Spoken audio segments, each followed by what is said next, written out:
गुरुर्ब्रह्मा गुरुर्विष्णु गुरुर्देवो महेश्वरः गुरु साक्षात् परं ब्रह्म तस्मै श्री गुरवे नमः।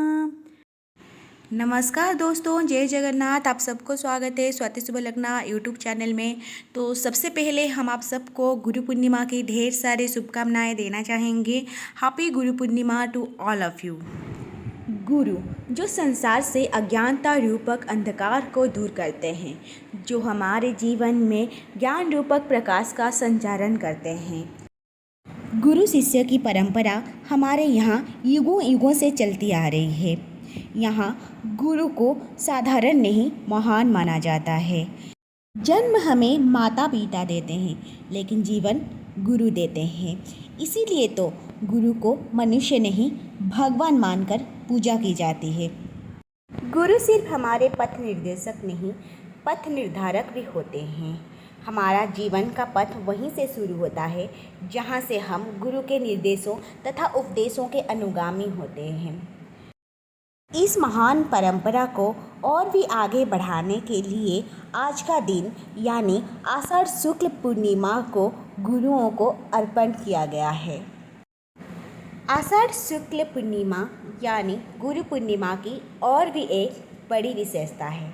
इस दिन वेद व्यास जी का जन्म हुआ था, इसलिए आज का दिन व्यास पूर्णिमा के नाम से भी जाना जाता है। महर्षि वेद व्यास मुनि पराशर और सत्यवती के पुत्र थे। इनका बचपन का नाम कृष्णदेवरायन था। इनका जन्म तृतीय युग के अंत में हुआ था और इन्होंने पूरा द्वापर युग को जिया है। 7 चिरंजीवियों में से वेद व्यास जी को अन्यतम माना जाता है, अर्थात इनकी मृत्यु अभी तक नहीं हुई है।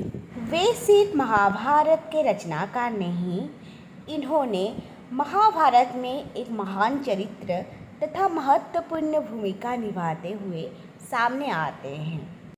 आगे चलकर वेदव्यास की माँ सत्यवती ने शांतनु राजा से शादी करती है।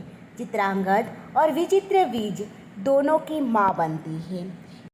अतः पितामह भीष्म, चित्रांगद और विचित्रवीर्य तीनों ही वेदव्यास जी के सौतेले भाई हैं।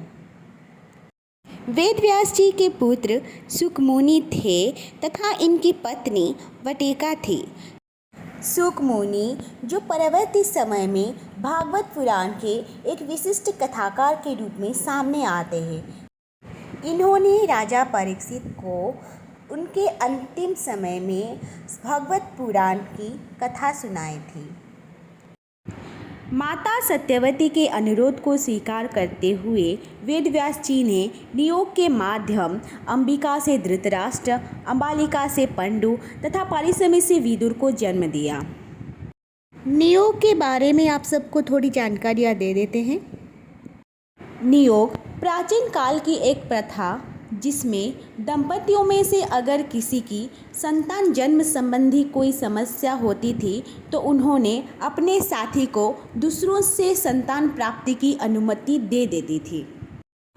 महर्षि वेदव्यास जी ने न तो केवल महाभारत जैसे महान ग्रंथों की रचना की है, बल्कि इन्होंने 18 पुराणों तथा ब्रह्मसूत्र जैसे ग्रंथों की भी रचना की है। पहले वेद की भाषा बहुत ही जटिल थी, इसलिए आम आदमी को पढ़ने में समस्या हो रही थी।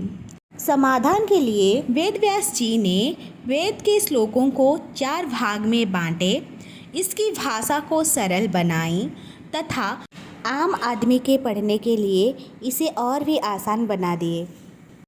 भारतीय साहित्य को विश्व दरबार में प्रतिष्ठित करने के लिए इन्होंने जो अवदान दिया है उसे वर्णन करना मेरे लिए असंभव है।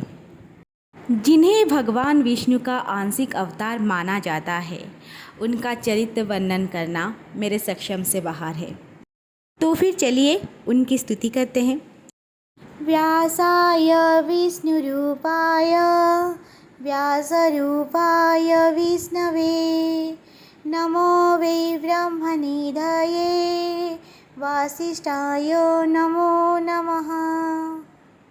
अपने गुरु का सम्मान आजीवन करने की प्रतिज्ञा के साथ और अपना सर उनके पैर के नीचे तथा उनका हाथ अपने सर के ऊपर सदा रहे, इसकी कामना करते हुए आज का वीडियो हम यहीं ख़त्म करना चाहेंगे।